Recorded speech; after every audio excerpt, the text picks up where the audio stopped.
facilitate? I be here. Sorry, I lost track of time. I'm here. Hey, Hannah. We're all here.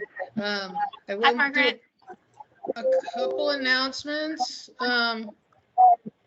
One, I want to make sure, I'm going to announce this a couple times, and we're going to try to get the word out a lot, but we're not going to hold the march. We're going to switch meetings. So this link that has been good for 5 years will no longer probably work, and we're going to switch to a new link. I don't have a new link yet. We will have it for the next meeting, and we will announce it loud and clear. And we'll try to be on this one and say, hey, don't use this, go to this other one. But there's transitioning happening. This is my account. This is my Forest Service account, and I'm leaving the Forest Service, so I think it will go away. So we're going to get a new link sent out and put out and calendar and everything. So that's the big thing. Cedar, do you want to talk about your class real quick? Yeah, sure. So we're going to be offering another online NPS. Actually, it's an interagency N9042 course through the Wildland Fire Learning Portal again. It's going to be mostly self-study in nature, very similar to last year's course, but we will extend the period of time that it's open and available. So it's going to come online April 10th, and folks will be able to work through the exercises and presentations until June 16th. We will have one live webinar session that folks will be required to attend, and yeah, it's been really good in the past. People have definitely enjoyed it. We had over 500 folks attend last year. It's completely free, and I'm hoping one of you can upload that either into the chat if we can get the chat working. Otherwise, it should be in the Read Cohort Google Drive. They'll post the announcement in there. So we just released the announcement yesterday. If you got any specific questions, you can reach out to me at cedar_drake@nps.gov. And yeah, we'd be happy to have folks participate either, for the first time, or folks want to take it as a refresher.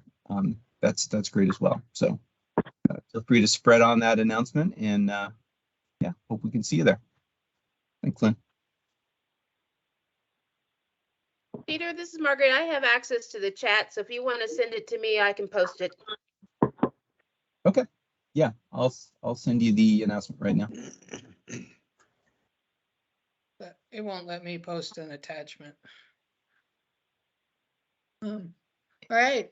So we're going to go around to today. We're going to talk about archaeology and working with resource advisors. So we'll just go around and have people introduce themselves and their background before we start in with the panel. And then at the end, we will have a Q&A. And just for everybody, this is going to go long. We planned on an hour and a half for this, just so we can have plenty of conversation and Q&A time. So just going to start with mine. Margaret, you want to introduce yourself? And then. Oh, sure. My name's Margaret Hangen. My day job is normally of a large project archaeologist on the Tonto National Forest in Region 3. I'm currently detailed as the assistant regional archaeologist in Region 3. And Cedar, I was about to put a motion, but I just lied. It looks like I cannot post attachments either. Anyway, Kyle. Scott? Hey folks, I'm Scott Ashcraft, a Pisgah National Forest Heritage Resource Program Manager. I've been in the Pisgah most of my career, but did do a stand in archaeology on other forests in the contract world. I've been doing fire. My first ARC experience on fire was 1994, and those are the early years. It was a little kind of raw and rusty, and we just kind of had to jump in there up to some of my last fires in the past year or two. Reed is not one of my things I go for in my task book, I definitely kind of strictly do ARC. Neil? Hi, everybody. Neil Weintraub. Retired about 2.5 years ago after a 33-year career chasing bulldozers and all sorts of fun things like that on fire. When I started on the Kaibab National Forest in 1990, my mentor, Larry Lesko, he had already been on fires. He was part of the Type 2 team, and the Kaibab had integrated archaeology very early on. So we had worked on building the relationships with a lot of our staff and folks. It kind of became our mantra of protecting cultural sites during fires. And because we had 12,000 sites and we were a test forest for the early years of managed fire, or whatever you want to call it, naturally caused ignitions from lightning strikes. And there was never a dull moment because we almost always had fires on the landscape. And I'm just really glad to be invited to be here today, and we'll look forward to the discussion. Hannah? Hi, I'm Hannah Robinson. I'm the district archaeologist for the California Desert District of the BLM, located in Palm Springs. I most recently came from northern Utah, but I've jumped around between the Forest Service, the Park Service, and the BLM, BOR, NRCS, all that fun jargon. I started my fire career, ARC career, back in 2016. So I'm the new kid on the block, but still learning a lot from everyone. And, you know, I learned the most from Neil at the very beginning, integrating other people into cultural assistance on fires. And it's something that I apply across the board every time I start a new position. So thanks, Neil. Jason? Good morning, everyone. I'm Jason Nez, the fire archaeologist here at Grand Canyon National Park. I deal a lot with our prescribed fire program, making sure that we don't damage our cultural resources and we're in compliance with our different laws and policies. I've been doing fire since 2011 when I started here at the park, and got pretty hooked and got to work with a lot of great people who are, I think I've been on a fire with everyone in this room, our little panel, except Scott. So it's been a fun 10 years.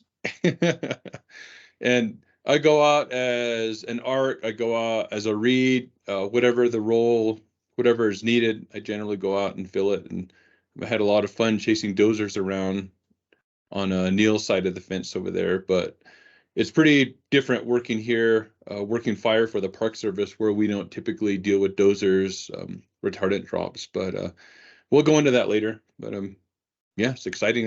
Good to see everyone, even if we're all virtual. So. And then, well, I'm the facilitator. I may still chime in a little bit. I'll just introduce myself so everybody knows we have quite a crowd today. I'm Lynn Gassaway. I am currently the archaeologist for the Fire and Aviation Management on the Rogue River Siskiyou National Forest. I got my red card back in '98 and with the Park Service, and have bounced around since then and done a ton of fire since then, both as a lead read, a reef, an ARC, and then I'm here doing the cohort thing. So we're going to start off with going around and going with the first question, planned question, a perspective on why archaeology is important. And we're starting with Jason. So one thing I deal with a lot is a lot of education, a lot of teaching firefighters, fire managers, anyone that'll listen, why cultural resources specifically are important. And coming from a minority group, Native American, Indigenous, there's so little left of our culture that I'm pretty driven, and I see the need for preserving and protecting what's out there. And the reality is a lot of the resources that are out there that we encounter are of a prehistoric indigenous nature. We certainly spend time protecting our historic culture, which is pretty equally important, but I think that there's a lot more to lose for our native cultures that have already lost so much. And that's one of the things that educate people on constantly.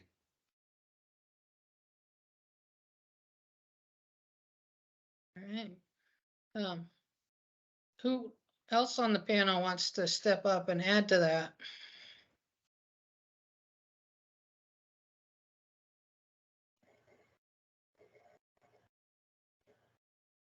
So Jason, thank you for starting that.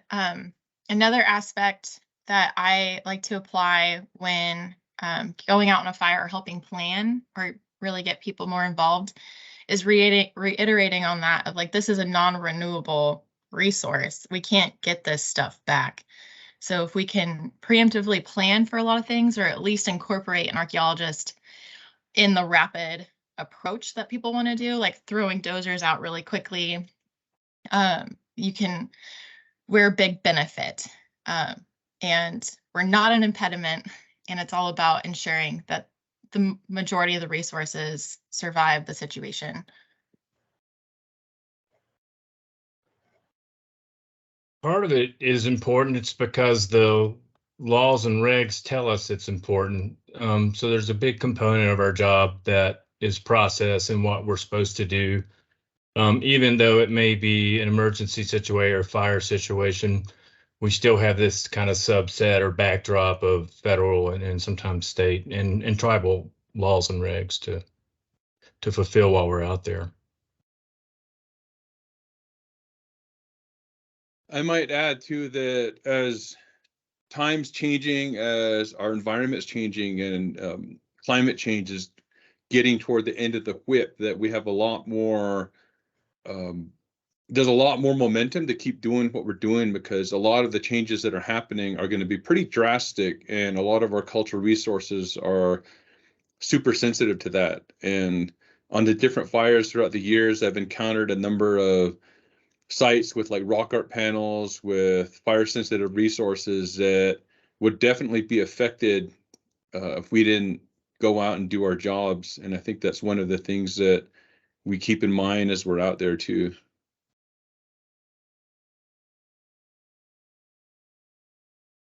Yeah, the fire intensity has changed just in the last 2 years.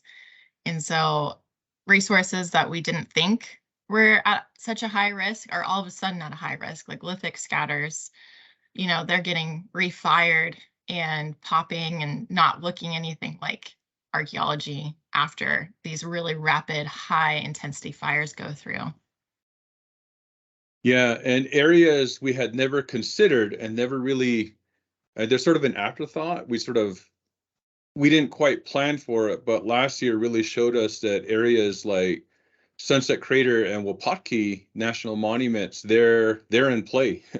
I was there at 9 o'clock. It's like, oh, the fire already burned over the visitor center at Sunset. It's heading toward Wapatki. And those are things that we thought about, but we didn't quite think about hard enough. And now local units like Flag Area Monuments, they're going to have to develop a resource advisor cadre within their own staff. And it wasn't critical before, but now it's can happen again. Neil? I think a lot of this has been covered, covered pretty well. Well, I'm going to add something in here. Is my big thing for being an archaeologist and for fire is, you know, archaeology really does, it tells a story of people who didn't tell their own story. They didn't write it down. They may have told their story orally, but with the disruptions of those storytelling systems, I mean, a lot of them are still there with the Native Americans, but that individual story of that location we've lost a lot of that. We've lost that oral history. And the only thing that tells us that history is the archaeology that's there. And it's a delicate balance to figure out what that story is. You know, you find an arrowhead, and an arrowhead or a projectile point, it's a cool thing. It looks really beautiful. It is a piece of art, but it's a useful piece of art, and it tells a lot of stories. That one artifact tells so much about what happened there, but it tells a much bigger story in its interactions with other artifacts on the site, both below it, above it, next to it, to the right of it, to the left of it. It tells a story of the house that it was in, or the story of what animal it hit, and where that material came from, and then whether that person that made that arrowhead was right-handed or left-handed, potentially, you know, what tribe they were from, or at least, and then what time period it happened, what kind of animal it hit, the source material, like whether it was obsidian versus basalt, was a difference in how they wanted to hunt, and then if it's at a village site, you know, where they were eating versus where they were dancing versus where they were living and where they were laughing and where they were having fun and having a daily life that isn't written down. So the only way to get at that story and realize how people lived on that landscape and interacted with all the things that we interact with is that archaeological site. And the only way to get at the story is not just knowing that the site's there and that there was a projectile point there, but interpreting all the parts of that site. So if you move obsidian to where the kitchen was, you've lost a part of the story. You don't know where the kitchen was anymore, versus where, you know, a group of men were sitting there and flint knapping, or a group of women were over in another area flint knapping to make a different tool so that they could collect plants. That whole vivid story of people living, growing, laughing, crying, having a life, and then dying is all right there at that site. But it takes a nuanced, time-consuming process to figure that out. And it can be blown away in a minute with a dozer going through it. And so that's, for me, why archaeology is important. It's to tell the story of people who can't tell their story for themselves anymore. Right.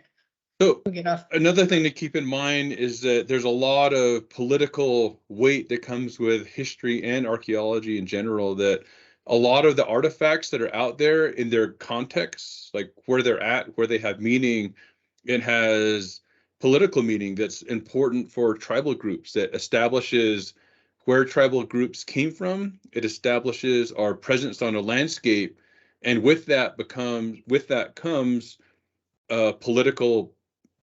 some political weight when it comes to reconnecting with landscapes, and that can affect treaties, that can affect tribes' standings with the federal government, the state government, county governments, and the smallest artifact becomes important. It becomes powerful when it can establish like where someone was 100 years ago, because one of the things that's happened over the past 300 years is Indigenous people were always having to argue the case. Hey, we're from that area. We want to be a part of management. We want to have a say-so in how the forest is managed, the park is managed. We don't like the way the Park Service is representing us, and the presence of all of these pueblos, rock art panels, sweat lodges is what establishes it makes our case. It's our footprints out there, literally.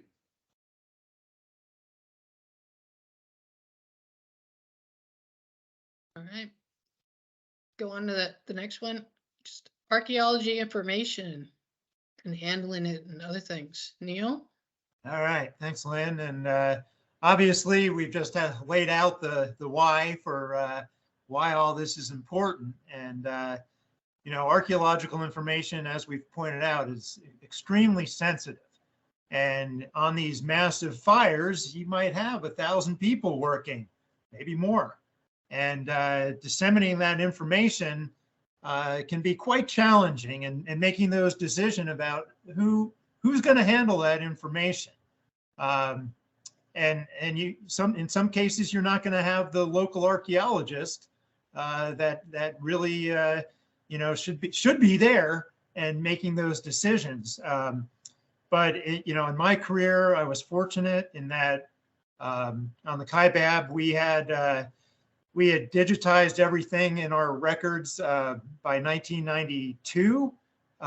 So that we're talking 3 decades ago that we had that type of information. So being able to get that type of information down to the ground was always something that we felt was very important. And to be able to say that, we trust the people that are going to be working on these fires, because Lynn, one of the things we always talk about is we can't protect sites out there if we can't trust the people to do their jobs. And so that's something that is, I think, been a difficult thing to navigate for some archaeologists, but we cannot protect sites without the help of the team. And so that's one of the key components of how successful we can be out on the line and in the office as well. And again, coming back to, does anybody want to chime in on that first part? Otherwise, I'll move on to the next part. So one thing that's different about cultural resources compared to other natural resources is we have a specific law, a federal law that dictates how we keep track of our information. The Archaeological Resource Protection Act, Public Law 9695, Statute 727, Section 9, I'm going to quote from it. So it specifically says, information concerning the nature and location of any cultural resource for which excavation or removal requires a permit or other permission under this chapter or under any provision of federal law may not be made available to the public under subchapter 2, blah, blah, blah. So we have specific congressional guidance that dictates how we share this information. And that's why we lose our minds when it shows up on the NIFC website or when it shows up in a public domain or accidentally shows up in field maps. And there are legal consequences if someone shares that information. And I think that a lot of what we can do is educate people, including our fellow federal employees, like, hey, we work together, we're sharing information, but there's this law. And as an employee, you agree to this. And I think that's something that everyone should understand, and it would clear up a lot of miscommunications and misunderstandings on the fire line and in camp at GIS. And that's a perfect lead-in, Jason, to one of the things I was going to add here regarding the confidentiality and the Archaeological Resource Protection Act. And under the Code of Federal Regulations 296.18, subpart A, the federal land manager shall not make available to the public under subchapter 2 of chapter 5 of title 5 of the United States Code or any other provision law information concerning the nature and location of any archaeological resource, with the following exception. And there's several exceptions, this being the biggest one. 1, the federal land manager may make information available provided that the disclosure will further the purposes of the act in this part or the act of June 27, 1960 as amended, without risking harm to the archaeological resource or to the site which it is located. So to me, that was always an incredibly important part of our job. Every map that I ever gave out on a fire line, whether it was to division, to other archaeologists, or to REACH for that matter, always had that confidentiality little sticker placed on that map. And, when we're on a fire, everybody's responsible for the confidentiality of that information. So you get a map, maybe you've been handed a map as a read because maybe there's no arcs out there and you're just trying to do your best to protect a resource. That becomes your responsibility. And I would always tell people, hey, when we're done with the fire, shred that, get rid of that map. You should not be taking that map home. Now, was I double checking every time? I mean, in some big fires, we would have a very difficult time tracking that. But again, that law there, that CFR was really where we took that to heart. So Neil, real quick. So one of the things I explain a lot to my fellow Indigenous people too is that we have so few tools to protect ourselves and to things that are part of our identity, cultural resources, and some of these laws and policies, even though they weren't written by us, they weren't written with our input. Some of these laws and policies are all we have to protect these things that are important to us, and it's one of the few tools that's available to us. And just side note. Thanks, Jason. Anybody else? Hannah, were you going to chime in there? Yeah, I was just going to say, I usually use the confidentiality aspect as a point of buy-in for a lot of like heavy equipment operators, divisions and stuff like that, because it's a great conversation because they want to know where the resources are at, right? We all want to protect them. They're actually, a lot of fire personnel really care about archaeology. They really care about all these resources.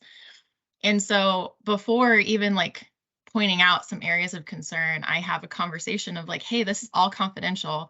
Remember, like, we're in this together. If this gets out, this is going to hurt all of us. And, just keep using that as a buy-in conversation.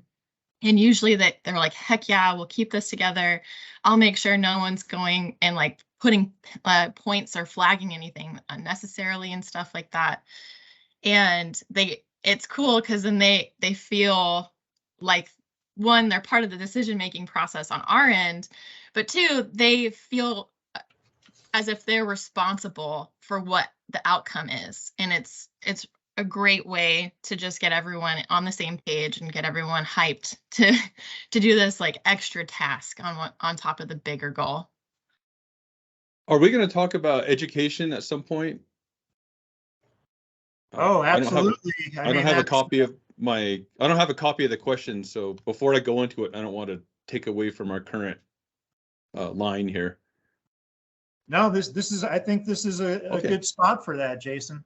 Yeah, so a lot of what we do too is educate people, and it's a great investment. It's a force multiplier for cultural resource people.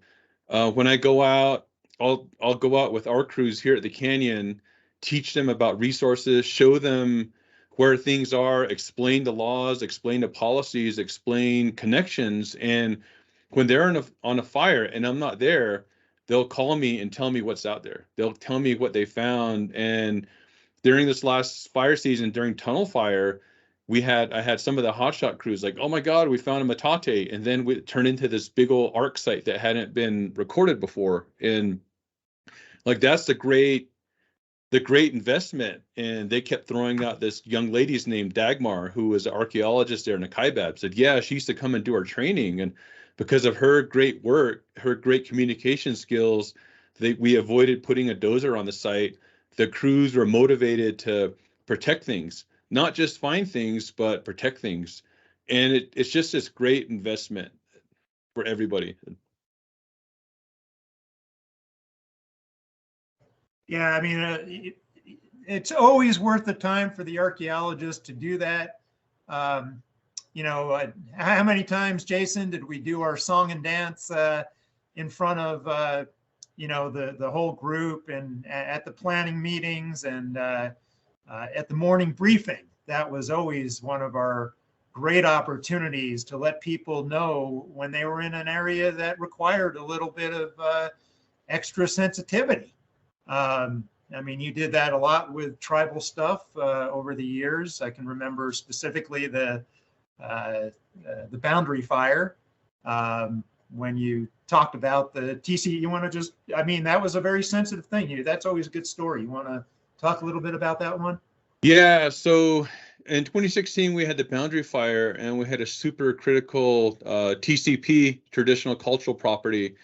And what's funny was, like, I grew up, one of my grandfathers was a medicine man, and I used to hang out there, and I learned all these things, all these sacred places. But there was this one particular sacred place that I didn't know where it was at. And I show up on a fire, and before we got engaged right away before the local archaeologists, Neil and Jeannie, were able to tell me. It was like all the local firefighters who had been there 20 years before during the pumpkin fire. They're like, hey, Nez, that's a super sacred site up there. My Hopi classmate, my Navajo classmate at Flag High in 1996 told me about it. And those great communication and the great connections, like everyone knew where it was at. Everyone kept it on the down low. No one was sharing things, but they're like, you know about that? I'm like, no, I don't. And for me, it's like, yeah, there's a lot of things I don't know. Even though I grew up here, I grew up with these cultural connections and stories. Sometimes I learn a lot from my non-native coworkers and neighbors and all that, and that's just great. And another great example of communication before we even got into our current positions. But it was, I don't know, I like thinking back on it. Like, it's pretty awesome burning off a TCP like all night for 3 nights straight. And people are like, what's an archaeologist doing out at night? And like, oh, I'll tell you about it later. Scott, you want to add? No, I think that's well put. I think I'll be touching on some of this stuff in my topic coming up as it is. We have had a question about, does the law also apply to buffers? Like in GIS, if you take the sites and buffer them, does the law still apply? Okay, want to handle that? Well, with buffers, I mean, that gets to be a little bit tricky there. That's you know, I started hearing about buffers, I think up in the Northwest, and one of the complaints I got was from an archaeologist that used to work for me, and she said, Neil, they're dealing with buffers up here. I can't find anything. What's this buffer? And so, you know, I personally, we have so much information, and this goes to the next bullet that Lynn, you threw out at me, is you've really got to focus on what's important. I mean, you see a buffer out there. If you're new to the area and you don't know what that buffer is or what that site is, what's in there, it would be good to find out. Because, you know, the problem with buffers is you have this large area and you may have some fire sensitive things. Maybe there's no dozers and you're just trying to protect a site. And you suddenly have a 10-acre area and maybe you've got artifacts scattered about through there, or maybe you have none and you've got a little cabin in the middle of it. And you're going to try to protect that whole buffer area when chances are you're going to have a spot fire within that big buffer and you're going to lose what's really important. So, you know, I think I don't believe you'd really be at fault under any of these laws for trying to do the right thing for the resource. But Lynn, you want to take your shot at that? You've dealt with that, and no doubt. Yeah, and I think it's, well, yeah, what is your goal? I think you really have to think about what is the goal and where's the information being put and what do you want out of it? If you are just doing it because, well, we have to have a map that has all the resources on it, and so we got to, and everybody wants archaeology on it too. So, well, why don't we just like do a randomized buffer? And then we're going to put that available to all our firefighters. And I sort of like, okay, but that then, as Neil said, are they protecting the right thing? Is the buffer, if you randomize it enough, your buffer actually may not even be on the site. And how do they know what to protect within that? If they are firefighters and they are on your team and they work for a federal agency, they are underneath all the laws that we are as archaeologists, and the education of that so that you can prepare them and give the data to the appropriate person, I think helps us more often than just buffering thousands of sites on a map, when really we're in a fire situation. We may only really want to protect, a handful of those sites. If it's initial attack that's gonna, and that map's going far and wide that you don't want and you don't have control over it, then at a minimum buffer. But I'm almost more like, I sometimes prefer a not buffering known sites, because remember, our known sites is a small subset of the actual number of sites that are out there on the ground. So I would prefer to hand somebody a probability map, as bad as they are. All probability maps are wrong, but they tell you something. But a probability map to say, hey, low probability, you probably have some time to call an archaeologist and get more information. High probability, you better call them on the first round and get the archaeologist there. And that deals with known and unknown sites versus a small population that's the known sites. But it's a balancing act of what is your goal? What do you want out of the map? Where's the map going? Who's going to see it?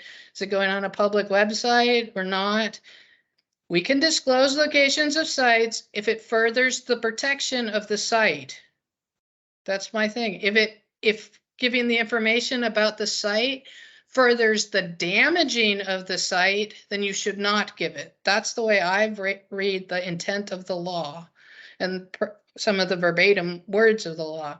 If giving the information out protects it, especially to people who work for us as a federal employee who is working under the same federal laws with the same federal consequences, then we should do that. If people abuse that and damage the site, then use all the laws against them to deal with that issue too. But again, that communication, education, knowledge of what and why we're giving the information out, and their responsibility for receiving the information.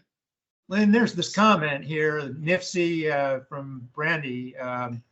NIFC recommends random buffering of archaeological data to obscure centroid locations and removing all attributes that would provide identifying information, such as coordinates or site descriptions. That goes that's counterintuitive to protecting a site, to me, under what you just said. And so, the bottom line is, go ahead. Well, just to add to that NIFC also says that none of their data should be sensitive information, or CUI. There's the CUI system, which I can never remember what the acronym is. I need Heidi to tell me what it is.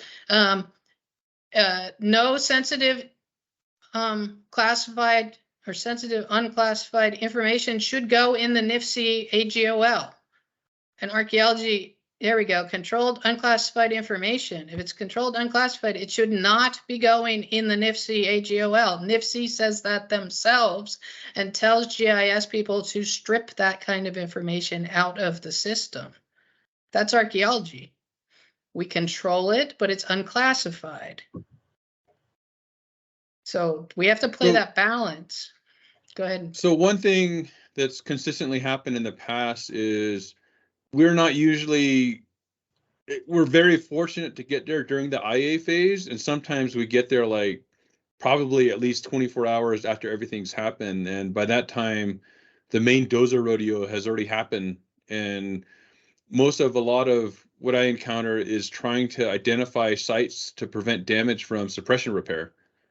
So end up dropping a point in field maps just saying sensitive area, consult, read, or ARC, and just keep going, because there tends to be a lot of it. And yeah, I don't like the idea of buffers myself. They're just, I don't know,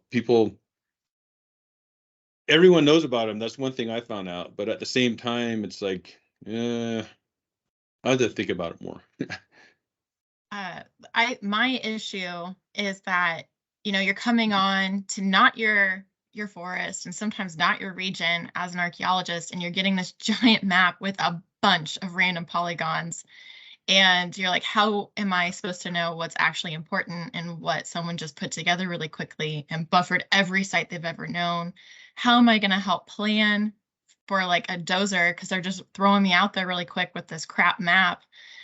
So, really comes back to the home unit prioritizing the sites and ensuring that that information is rapidly released in a beneficial manner, so that when you have an ARC coming on to assist you, they're not confused, frustrated, or just having to make arbitrary decisions that could later on really affect your forest. I'm going to spin that too. Think about if an archaeologist is confused by the map, when you hand it to a firefighter, are they going to be confused by the map? What are all these circles? And if it's not just randomized archaeology, it's randomized botany, it's randomized T&E species, and all they have is like a chicken pox map. They're like, what are my resources at risk? What are my high values? What's most important? And how do I deal with this when I'm trying to fight a fire? Oftentimes, right, those maps will end up on the bottom of a truck where everybody's feet are, or they'll turn off the layers in the, I don't know how many times reeds turn off the layers when they're protecting information, so protecting the sites. Should we go on to the next? Sounds good. Good. Okay.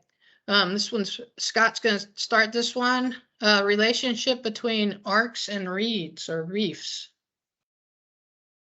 Oh, we're soulmates, right? Regardless, you get reeds themselves are kind of a real interesting cross-section of professions and expertise, and then archaeologists as well, and you get us all kind of under the same tent, and it ended up being a pretty cool mix of combination of firefighters and nerds. And there's really, as far as the jobs that we do, sometimes they can be really, really separate, and sometimes there can be quite a bit of crossover. And there's opportunity to help each other. And sometimes it's important to be really clear on what different tasks you're doing when you're on the fire, whether it is ARC or reed, and getting that clarity from the fire org or from your supervisor when you get there. One of the questions that is on my list is about getting a false sense of security on a fire when we have like a non-ARC. Maybe a reed is doing the best they can, or a paraprofessional, or maybe a tribal person. And there's two sets of complexity there too. We have the complexity of an archaeologist who's trained up on all these federal laws and what they need to do process-wise out there. And then there's the complexity of the archaeological resource itself. And a lot of times, the folks that end up there, the archaeologist or the pairs, whoever, are coming from a vastly different area. They're not familiar with those resources. They may think they are. And then there's also the discussion where archaeologists kind of have to hold back all this information, and we kind of seem to isolate ourselves and not be team players. And it's not the case. We're just doing what the law says on protecting that data. But as far as reeds and crossovers, crossovering with ARCs and reeds, there is opportunity. And I think, those can be explored when you get there during briefings with the lead reed, lead ARC, and see where you can help each other.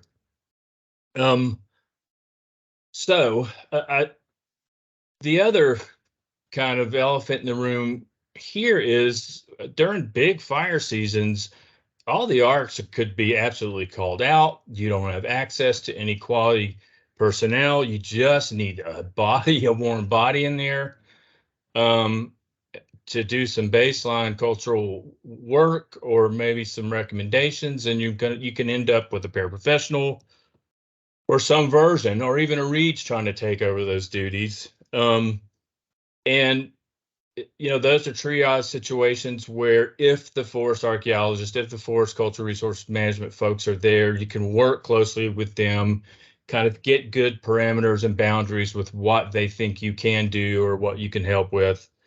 And then there's a good conversation between the local unit and fire org with that. And there's a certain degree of confidence because you're being directed by the force. Well, sometimes that doesn't exist. You have individuals who may be underqualified showing up in situations where there's massive burnout, all the ARCs are on vacation, or you can't find, anybody really to give you solid information. And those are those kind of last situations where we need to kind of find some directive, mainly because we don't want to put people in places with responsibility for big things that can go really wrong. For archaeologists, Lynn mentioned models. If you have an archaeologist, especially if they're traveling someplace they don't know and tell you they know pretty much what's there, I'll tell you that person's overconfident. I've had the past 10 years has been such an eye opener for me as far as the complexity of our own field. When we're going different places nationwide, especially on fires, is that there's still quite a bit out there that we're running on old models or old ideas, especially out where all these fires are plowing these dozer lines where people really don't have good data. And we're going out there with mindsets that there's not much there when there could be a world of stuff out there. And if the archaeologists themselves, if we're still kind of coming to grips with what those resources are out in these places, then somebody who's not necessarily qualified isn't going to have a shot. And in those situations, in the fire org, and how do you take care of that? I think baseline, those individuals, the best they can do is make recommendations, but ultimately recommend that you need a professional archaeologist to make the big decisions, especially when it comes to creating damage through sites or rehab and repair, that kind of thing. You may have to punt that. During that fire, it seems crazy and you need decisions made. Sometimes you just got to fight the fire first, punt the big decisions to when the people who are responsible can get back, and then let them make those decisions. Para arcs is one of the things I was going to discuss. Those are kind of very limited roles for those folks, and the Forest Service has regs that dictate or guide what they can do. And look, there are some para arcs we know out there that are some of the best archaeologists out there could go and teach a college course, and some kind of just want to go sleep in the truck. Not trying to be funny, but there is a huge degree of difference of expertise and education behind some of these individuals. So we can only count on them so much. And usually it's not a great situation to have that person making big decisions for that forest or that fire, that organization. One couple quick examples, and then I'll be done. As far as my own humility in the past few years, there was a fire here on my forest, where I didn't have the ability to get out there for a day or two later. There was personnel who were kind of acting in my stead, and made some decisions that ended up dozing through a National Historic Trail. The thing was, is we knew where the commemorative route was, and there was this assumption, well, that's where the historic route is. Therefore, when it was time to put in these lines and kind of the heat of the moment, initial attack, there was just this old road out in the woods, and that person thought nothing of it and sent the dozers over it. Well, that old road out in the woods was actually the National Historic Trail. That's just an example of where you can have personnel and situations making big decisions, and that can cost a lot of money, and a lot of time and effort and heartache. And then there was another one in out California where it started in Southern California, Hannah, and we got on that fire, I just thought I was going to be able to walk line and lose a little weight and, get some work on my tan. And we ran into a site within the first 100 meters, and we call that site Brain Buster because we didn't know what we were looking at. And this was kind of a big, low probability area based on the feedback we were getting, nothing out there. And it was a hectic and very tense 2 weeks. But by the end of it, we had defined this baseline for an archaeological landscape, a district, with all sorts of things going on, including probably some pretty specific sacred landscape or ritual activities that ended up being very important to the tribe. Those are the kind of things that we as professionals are still running into. So I kind of throw those warnings out to when reads are asked to do stuff. You want to be real careful because the complexity is big. We don't even quite know what we're looking at, and you don't want to put yourself legally or professionally in a place where you're making decisions for something you really don't want to be making decisions for. That Phil covered? Yeah, I'm gonna address a couple things in the comments and then let people go around with the panel again. So there are 3 resource advisor positions: archaeologist, read, resource advisor, general resource advisor, and resource advisor fireline, the reef position. There are 3 separate positions. They have 3 separate qualifications, and they all can be found in the supplement, not 310-1, but the supplement to 310-1 that comes out every year. And I put the link in the chat. In addition, the Forest Service, only the Forest Service has para-archaeologist, which is ARPA, which I laugh at because ARPA is a law too, but ARPA. And that's the para-archaeologist. Again, it's only Forest Service, and it's really only for, well, it doesn't say it in the supplement. I mean, it has like barely anything in the supplement. Some regions in the Forest Service have a para-archaeology program through their programmatic agreement, in which para-archaeologists have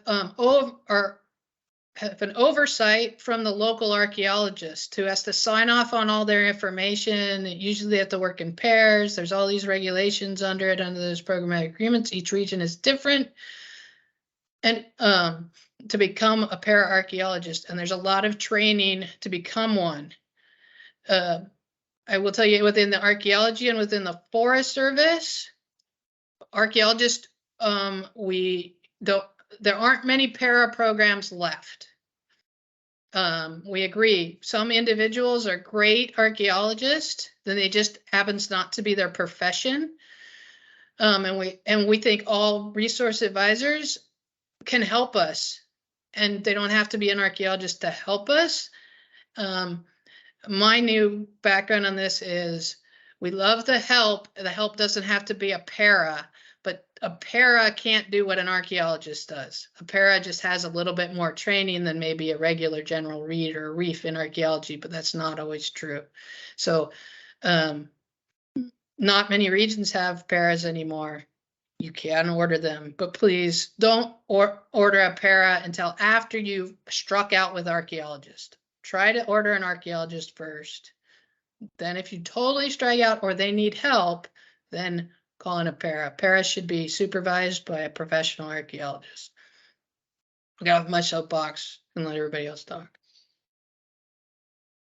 Yeah, I can jump in on the para discussion because in Region 3 we had them after the lawsuit in 19, the Save the Hayman's lawsuit, and boy, we used to invest a lot early on in the late 80s and early 90s in doing the training. And it was great. It was a really great way to educate local staff that were interested in archaeology. But I started seeing other units using them as archaeologists, which pissed me off to no end. The work was, the paras always loved finding sites, but they didn't want to do all the documentation that in many cases that's required of the work that we did. And so on our forest, we always love having paras help us with surveys, just like Lynn was talking about and Scott was talking about, I'll tell you, it doesn't matter to me if you're a para or not. After a while, it made no sense, the amount of training we had to do each year and the update training. And every time we'd say, okay, we need you to give us a hand, oh, they had their other jobs that they were doing. And so it really became pretty challenging. And so we just quit using the para. But I was always happy to take anybody from the staff out in the field. We kept, in the last section, Jason brought up the education that we do on these fires. And it was always a huge help to bring somebody that wanted to learn about archaeology and have a basic introduction. It was having an extra set of eyes never hurts. So one thing I might add too, while go ahead, Scott. Your hand was up before me. Oh, thank you. I just saw a comment over in the chat box that is the word of the discussion, and probably something Hannah's gonna follow up with. But someone asked, can tribal experts help, or as ARCs, or where are they in that decision-making process? And that's a big question and a good one. And in some cases, they can be like really, really important members of the archaeology team. But as far as what decisions they can make, that's usually working through a tribal liaison situation, or the ARC, and usually those kind of decisions get made above us. But there is the Chumash crew still a thing, that those cultural specialists? They are. Let me go from a strictly like the qualifications. COLS is an acronym out there, but there is no qualification standard for it. So pretty much any agency, any local unit can decide we're going to do a COLS and put anybody into it. So you don't know what you're getting, and you don't know what tribe you're getting if you just did an open order for a COLS. I think the idea of a cultural specific person who knows the local cultural issues or is helping the local tribes do those issues is very, very important. But that position itself is a very nebulous thing in the regulations. There is no definition of it. So just be aware of that. You can't just order a COLS, but the idea is wonderful. It may come in place in the future, but it's not right now. So one thing I might mention, Lynn, Hannah might go into it later, but sometimes there's a lot of tribes, we're not immune to our cultural differences, and some tribes we don't get along on everything, and sometimes it's pouring gas on a fire to bring in a member of another tribe, giving insight about some other tribe's cultural practices, and that can come up, and those things happen. So like she was saying, you don't know what you're getting when you're ordering culls. You generally look local, and then if you can't get local, I just wouldn't have one. I agree, Jason. I know everyone's a big fan of the Chumash, but it's disrespectful to just apply them to every situation, because they don't know a lot of the stuff that is regional knowledge, that is tribal knowledge that would benefit the situation. So it's not a one size fits all situation. So really quick too, going back to paras and non-archaeologists, one of the differences between archaeologists and non-archaeologists is that we've had excavation experience. And when you think about excavation experience, we've seen what's underground. We've seen what potentially can be out there. Rather than just seeing the surface and what's on the surface, we've seen all the things that could be under the leaf litter, that could be under the ground, burials, rooms. We've seen how big things actually can be. And that experience is what allows us to be able to do our job efficiently, particularly on the fire line too, when you can envision how much bigger things are when a dozer's coming toward it, and be able to make snap decisions instinctively rather than a longer thought process. I'm gonna also add in here that, you know, a Coles is just cultural knowledge. And it may be archaeology, it may be plants, it may be traditional sites, it may be something totally different than archaeology. So for us, and what they're dealing with might be so totally different based on what the tribe wants them to look for. So Coles and working with them is a whole resource advisor issue, not just an archaeology issue. And they're greatly needed, but the qualification, any person, any specialty, you don't even really have to have a specialty. Any person can be a reed or a reef. And so that's what I said. If a cultural person wants to get on the fire line, they can become a reed or a reef. No problem. That's not an issue. I mean, to be, and you'd order them the same way. But right now for this discussion, we're dealing with the archaeology, not the full broad range of tribes. And Hannah's going to go into that a lot more, I think. Anything more about the relationship between arcs and reeds and reefs?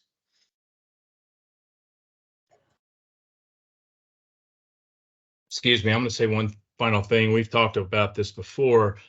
As an arc, when you get called to a fire, there tends to be a pull to do reed duties. And I would recommend getting very clear with your fire org when you get to that fire with that sort of thing, because the archaeologist's job is going to be pretty intense and a pretty full workload enough to be spread across doing reed duties. Of course, it's going to be very fire specific and skill specific, but if you are an arc and you are being brought to a fire to do that, just be wary or conscious of being pulled onto the reed side. It can kind of take away from your ability to do your own job. I agree, Scott. That happened on the Calf Canyon a lot. They were trying to pull all of us arcs to deal with reed stuff when there were actual archaeology concerns and issues that should have taken precedent. So it was a big conversation about, I got ordered here as an arc. I understand you have a deficit on this side, but the true issue that I can be of most benefit to is over here. And sometimes people don't want to hear that, but you know, just stay firm. There's a reason we're out there. And I mean, there's so many fires that could use an arc. And so just keep that in mind. I'm going to add one more thing from the perspective of a lead reed, supervising both archaeologists and non-archaeologists. Something that you have to watch out. Archaeologists tend to go off and be over in the district office or wherever the local archaeologist information is, and collecting that information and making new maps and grabbing site records and doing all of that. And sometimes set up shop and are working in there because all that data is right there. And that makes it easy for them. But then they seem to be in separate places, not with the rest of the reed group. So as a lead reed, and I think even arcs and reefs and reeds have to recognize, hey, we have different places, but we do have to come together and be in the same meeting. And maybe and the lead maybe have to be like, hey, arcs, I need you here now, because I'm only going to tell this once to all the people on my resource advising group, so that you all hear the message, you all hear each other's questions, and the second time I say it, it's not different. So just be aware, if you're leading these groups, you've got to sometimes pull them together, make them talk to each other, make them hear the same message, and then let them go off and do their job. So, all right, so we go on to tribal and archaeology and let Hannah start. Yeah, thanks, guys. So archaeologists are not tribal liaisons. We're not tribal specialists. We are not a substitute for anyone that can speak for the tribes or their concerns. Tribes do have concerns about archaeology sites, like Jason said. And so, you know, we are there to assist with that. I know in a lot of our day jobs, we are relied upon to do tribal consultation assistance.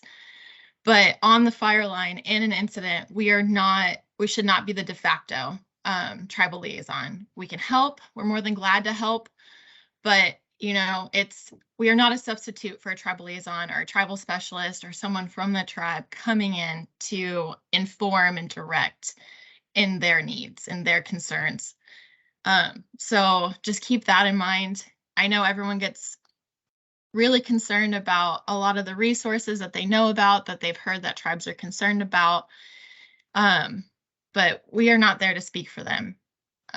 So if I've been on several large fires that have had the amazing ability to pull in a tribal liaison, and the shift that happens when we are able to get that special person to, you know, inform and streamline and direct is amazing. You know, it's a big workload taken off of the lead read, off of the lead archaeologist. But, you know, that task lies with the home unit, you know, the forest that is running that incident.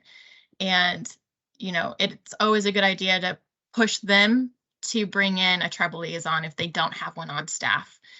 And it just makes everything so much easier. But the big takeaway is we are not tribal liaisons and we do not speak for the tribe. I know cultural specialists, we just talked about that. So I'll just reiterate what Lynn said. You know, they have regional knowledge. And so we need to be pulling from the region, need to be networking with the tribes we consult with, the tribes we work with, to see who we can assist in getting fire qualified, bringing them on. It's, you know, it's another opportunity to partner, another opportunity to ensure that, you know, all the concerns are being addressed before an incident, during an incident, and after an incident. Does anyone want to add to that?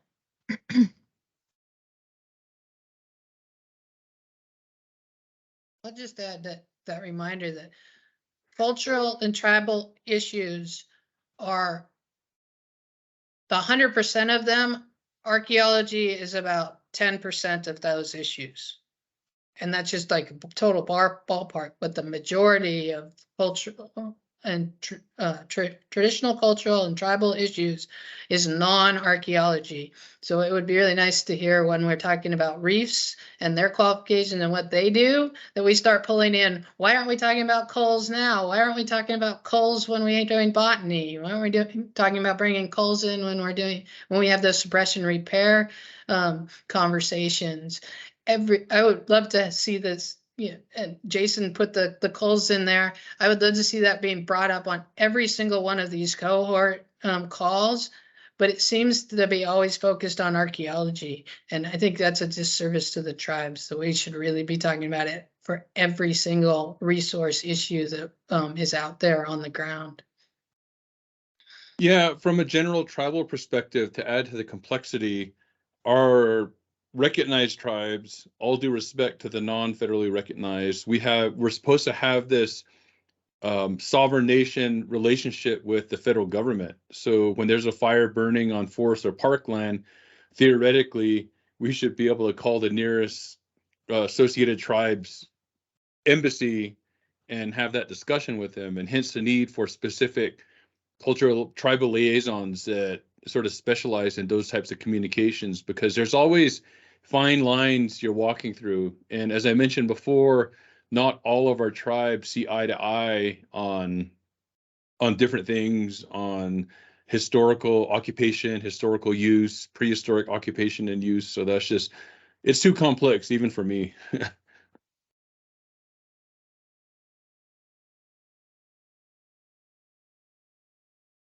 Yeah, Lynn, like you said, it'd be really nice to see cultural specialists brought up in botany and, you know, hydrology. I know on the Dixie, we were lucky enough to have someone from the Mountain Maidu come and really outline some other concerns that weren't archaeology based, so that we could better plan during the repair process to ensure we didn't affect what they wanted to do afterwards. And so really comes down to like coordinating across the board. And like Lynn, I'm just going to keep reiterating it. Like Lynn said, archaeology is just a small part of the real concerns that a lot of tribes have about what's going on during an incident.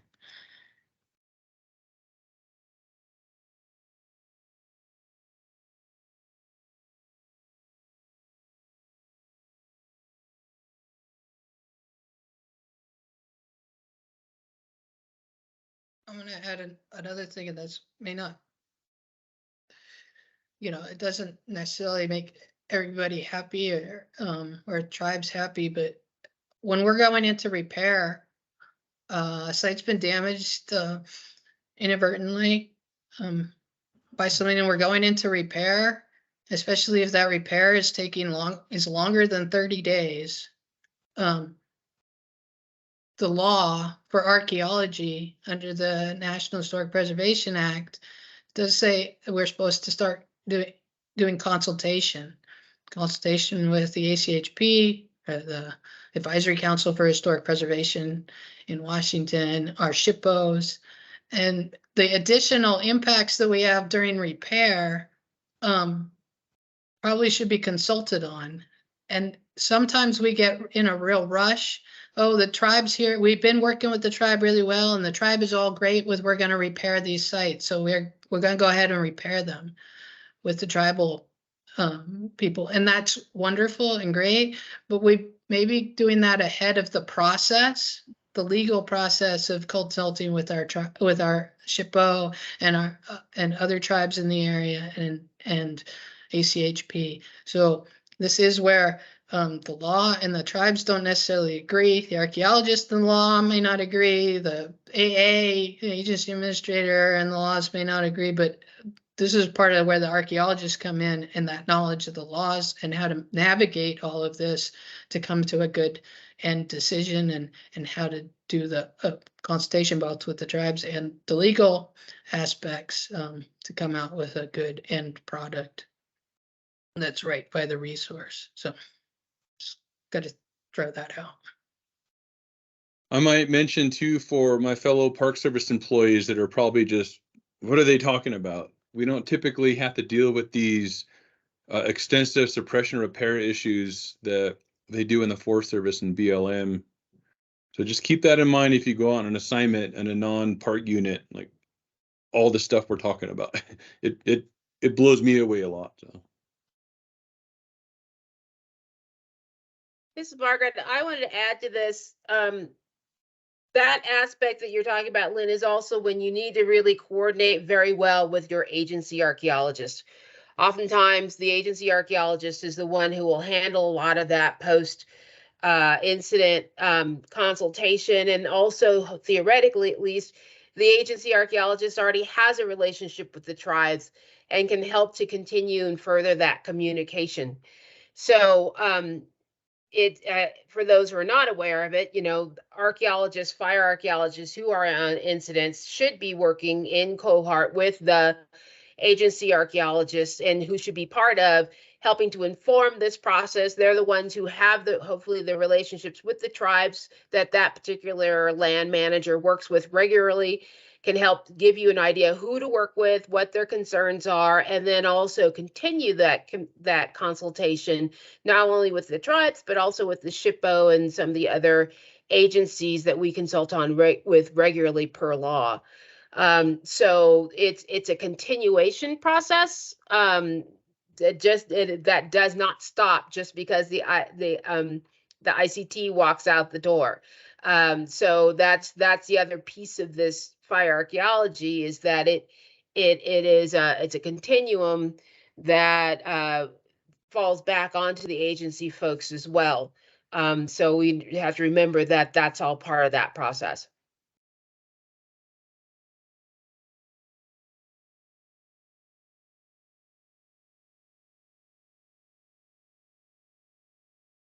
Anybody else on the panel want to add in on tribal and archaeology before we just open it up for Q&A?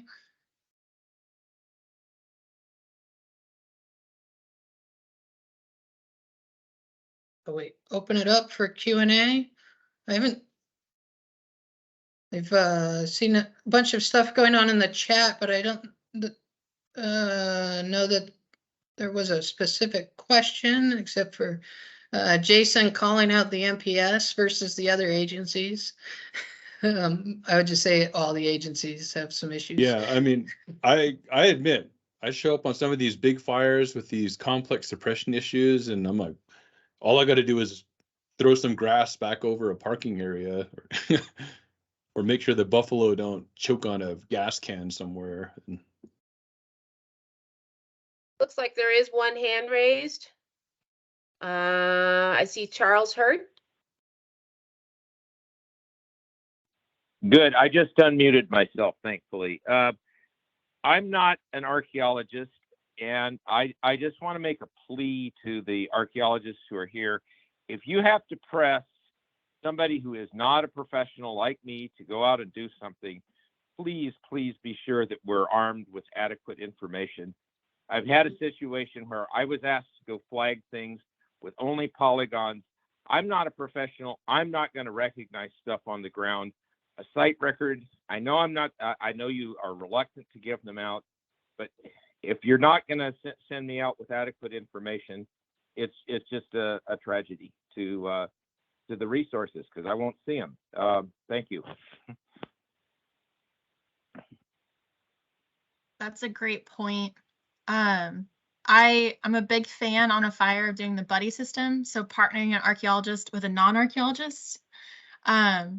And that way I can learn from that specialist about their specialty and like what they're looking at during a fire, because it's interesting, but also just so I can share some of my knowledge as well, because it's supposed to be a back and forth, right? So that if that does happen, like you've just described, where you have to like send a non-arc out to do something really quickly because it's an emergency and you're strapped, at least they know how I was thinking about X, Y, and Z parameters. It sure would have helped them. Thank you. I think Brenna, you have your hand up.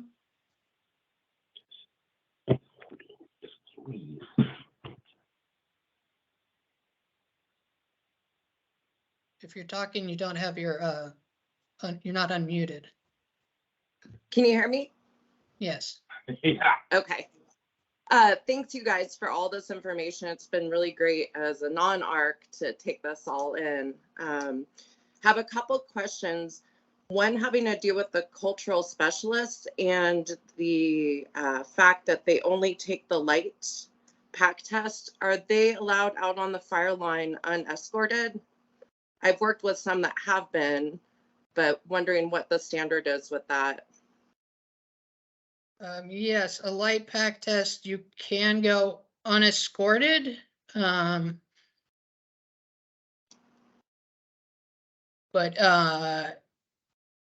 if you're going to spend it should be only occasional visits, and you should probably be paired with somebody if you only have a light pack test, but you can go unescorted. And if you look on the Google Drive, I'll put it in the chat too, but there is a folder now about fireline escorts. It's folder 1.3. Great, thank you. And then I was wondering, over the last few years, we've been going more of a route of using a single flagging for basically any area that needs to be attention brought to. So single flagging for both cultural and non-cultural resources. What is your guys' take on that? And do you think that that's a benefit or a hindrance?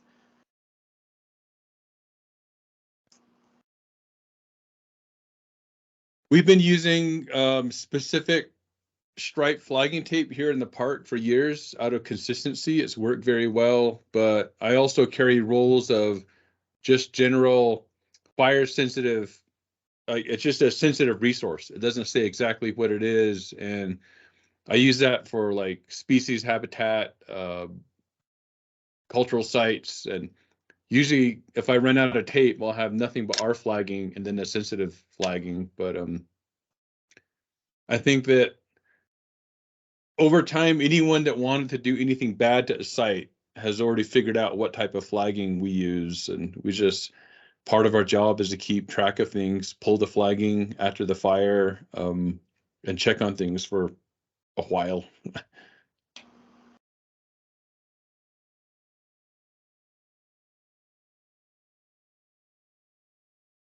Thank you. I have no problem with everything being flagged the same color because it makes it easier for the firefighters who are just trying to get their job done quickly without, and they may not have the time or the brain space just because so much is going on to even care, is that a botany thing or a archaeology thing? And you put too much out there, people get confused and they start putting dozer lines following the flag line. And that would be the worst thing. The other problem is like in the Forest Service, in timber projects, we may flag them different colors to mark them off as sensitive areas within the timber. And then if you have a fire come up, you need to know what those colors are. So you, no matter what your specialty is, to be able to communicate to the fire people that those colors, because they're added to whatever you're using during the fire. And, pull the flagging after the fire. Leon, I see a good question, I think, for you. Eric Stevers asks, when do we need a lead arc? Is that official position or just a way to organize ourselves? It is not an official, it is just a way to organize yourself. And I would say, my rule for resource advisors is like, if you have more than 3, you probably should have a lead. And that's probably good for an archaeologist too. You need somebody that's going to be a tiebreaker if people can't decide on what to do and become inconsistent, which makes it hard for all the firefighters. And one point of contact for the lead read, just one person that can help be a point of contact and break ties.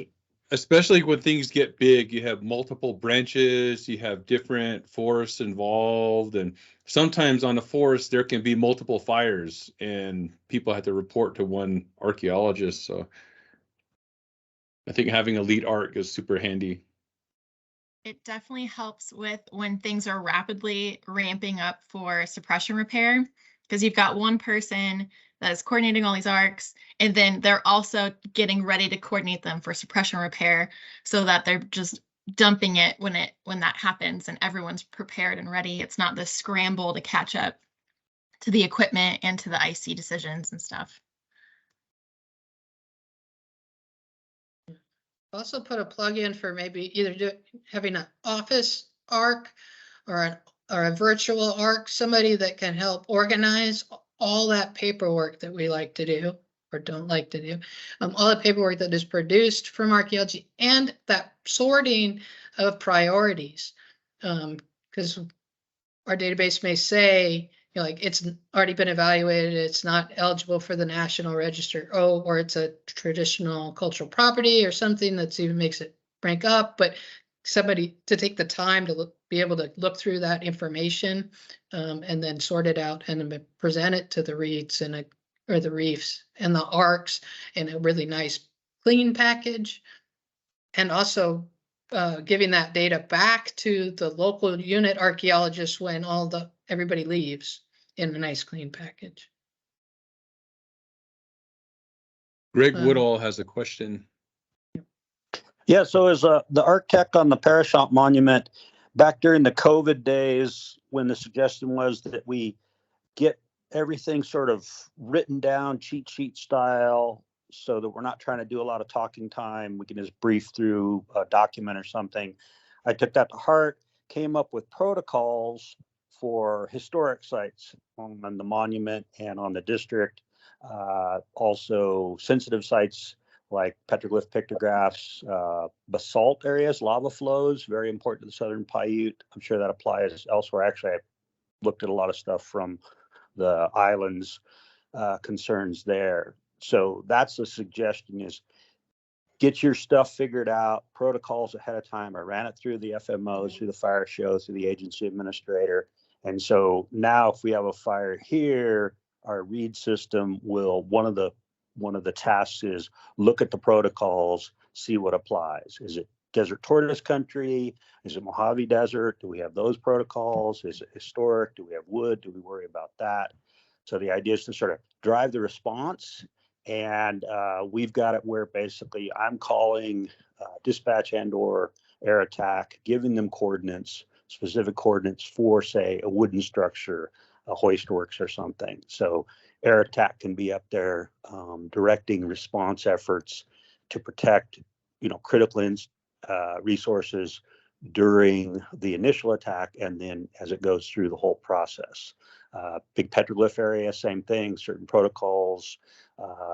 Yeah, we're not going to drop slurry on that, but we're probably going to, if water's okay, we'll do that. But the idea is front load it, and that was something I appreciated the cohort suggesting however many years ago that was. Thanks. All right. I love it when a unit gets organized during lightning season. I'm just always looking at our sensitive resource map on the wall and checking GIS, seeing what's around. So Lynn, there was a side question here about when the Reed Reef task book is going to kick in.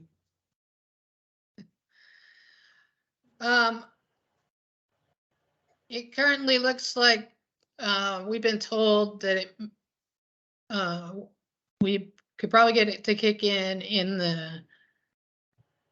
the next publication of it, not the one that's just about to come out for 2023, but whenever it's published next after that. The next time it is scheduled to be published is around January, their publication January, March of 2024.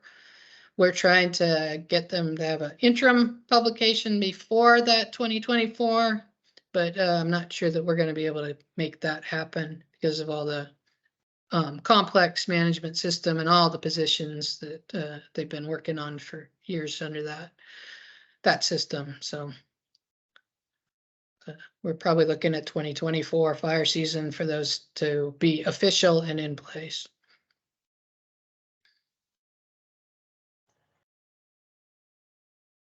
I'll just add that we did put them out there so people can use them if they want to and start testing them out, especially the task book.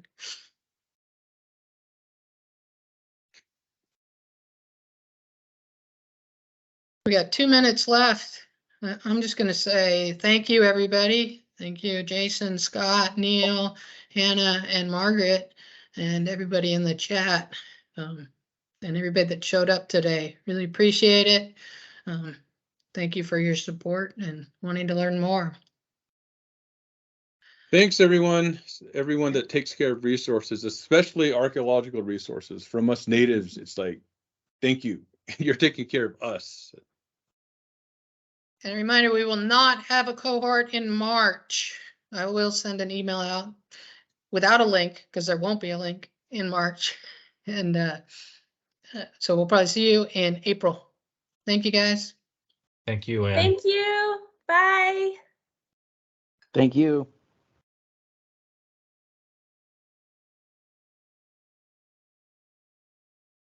Thanks, everyone. Have a good week. Yeah, off.